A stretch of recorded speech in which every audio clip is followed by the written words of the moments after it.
इब्रानी भाषा में यिर्मयाह को यिर्मयाहू कहा जाता है और लैटिन में यिर्मिया जरेमाया। इस नाम का अर्थ होता है प्रभु ऊंचा करता है या प्रभु स्थापना करता है। यह इस बात की ओर इशारा करता है कि यिर्मयाह उन चुनिंदा लोगों में से थे जिन्हें परमेश्वर ने उनके जन्म से पहले ही एक खास मकसद के लिए चुन लिया था। यिर्मयाह का जन्म अनातोत नामक नगर में हुआ था, जो यरूशलेम से लगभग 5 किलोमीटर उत्तर पूर्व में है। उनके पिता हिल्किय्याह अनातोत के एक याजक पुरोहित थे। यह नगर यहूदा के दक्षिणी राज्य में आता था। स्वागत है हमारे channel Jesus is great God में, जहां हम पवित्र बाइबल की कहानियों की गहराइयों में जाकर उनमें छिपे अमूल्य ज्ञान और शिक्षा को उजागर करते हैं। आज हम जानेंगे यिर्मयाह नामक अद्भुत भविष्यवक्ता की जिंदगी के बारे में।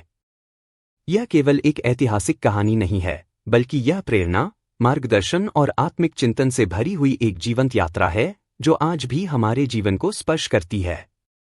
यिर्मयाह को परमेश्वर ने भविष्यवाणी के लिए बुलाया, लेकिन वह केवल भविष्यवक्ता नहीं बने। उन्होंने अपने लोगों के लिए याजक की तरह प्रार्थना की, उनके लिए आंसू बहाए। इसी कारण उन्हें रोने वाला भविष्यवक्ता यानी वीपिंग प्रॉफेट कहा जाता है। तो आज की इस वीडियो में हम जानेंगे उनकी जिंदगी, उनकी सेवकाई और उन संदेशों के बारे में जो पीढ़ियों तक गूंजते रहे हैं। पाप के लिए न्याय और अनुग्रह के लिए बुलाहट, यही हमारा उद्देश्य है। मेरे प्यारे दोस्तों, आप सभी से निवेदन है कि चैनल को सब्सक्राइब करें और नोटिफिकेशन बेल को जरूर दबाएं ताकि ऐसी आत्मिक वीडियो आप तक पहुंचती रहे। अगर आपको वीडियो पसंद आए तो लाइक जरूर करें।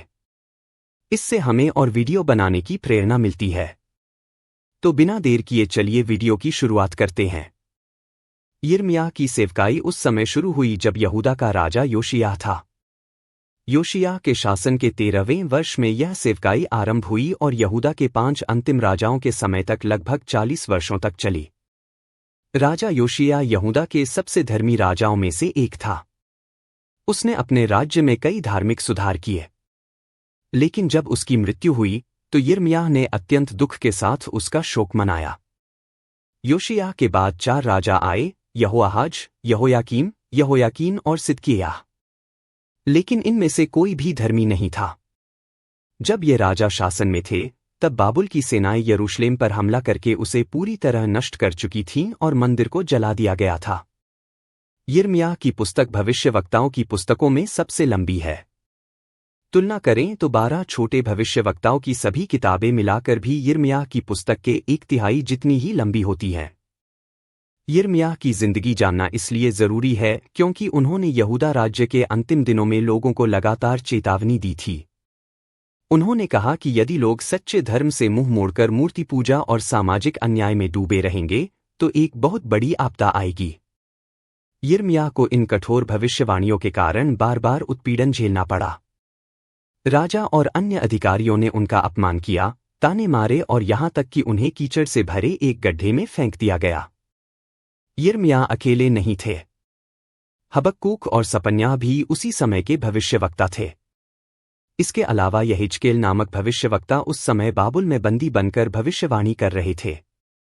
यह आश्चर्य की बात है कि यिर्मयाह और यहेजकेल एक जैसे संदेश दे रहे थे, चाहे वे यरूशलेम में हों या बाबुल में।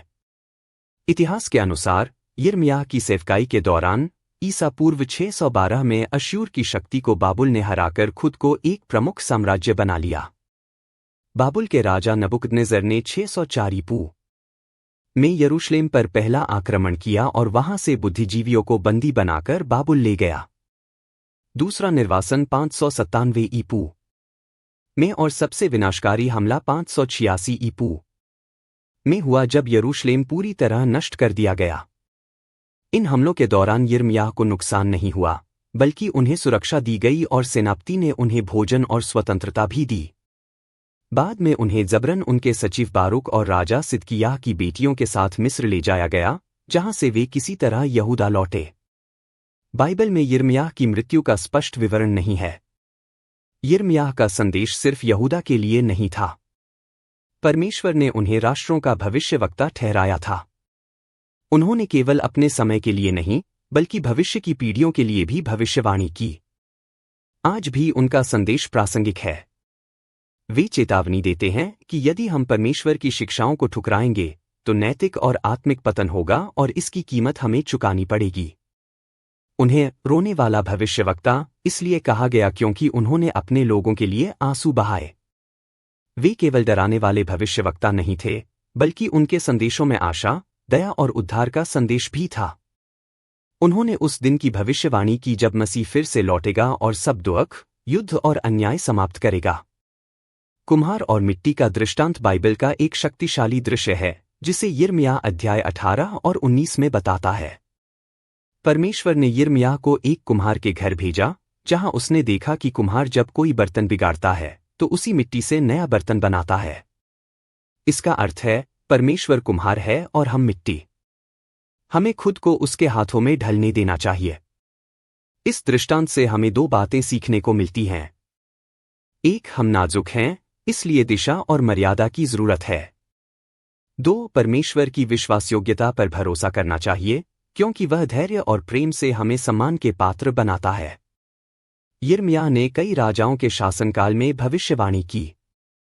उनका जन्म लगभग 685 पू. में अनातोत में हुआ था, जो बिन्यामीन के क्षेत्र में स्थित है। जब राजा योशियाह का 13वां वर्ष चल रहा था, तब परमेश्वर ने उन्हें बुलाया। शुरू में यिर्मयाह ने खुद को अयोग्य माना और कहा, मैं तो बच्चा हूं, मैं कैसे बोलूं? लेकिन परमेश्वर ने कहा, मत डर, मैं तुझे अपना वचन दूंगा, मैं तेरे साथ हूं। और तब शुरू हुआ उनका 40 वर्षों तक चलने वाला संघर्षपूर्ण लेकिन महान सेवकाई का सफर। जैसे जैसे हम यिर्मयाह की इस आत्मिक यात्रा के अंत तक पहुंचते हैं, हमारी यही प्रार्थना है कि यह कहानी आपके जीवन को छू गई हो। उनकी सच्ची लगन, धैर्य और निष्ठा हम सबके लिए एक प्रेरणा है। आपका बहुत बहुत धन्यवाद कि आपने इसे सुना। हम Jesus is great God channel पर ऐसी ही और आत्मिक कहानियां लेकर फिर हाजिर होंगे। अगर वीडियो पसंद आया हो तो कृपया चैनल को सब्सक्राइब करें, बेल आइकन दबाएं और इस कहानी को अपने दोस्तों और परिवार के साथ शेयर करें। धन्यवाद। जय मसीह की जय। आमीन।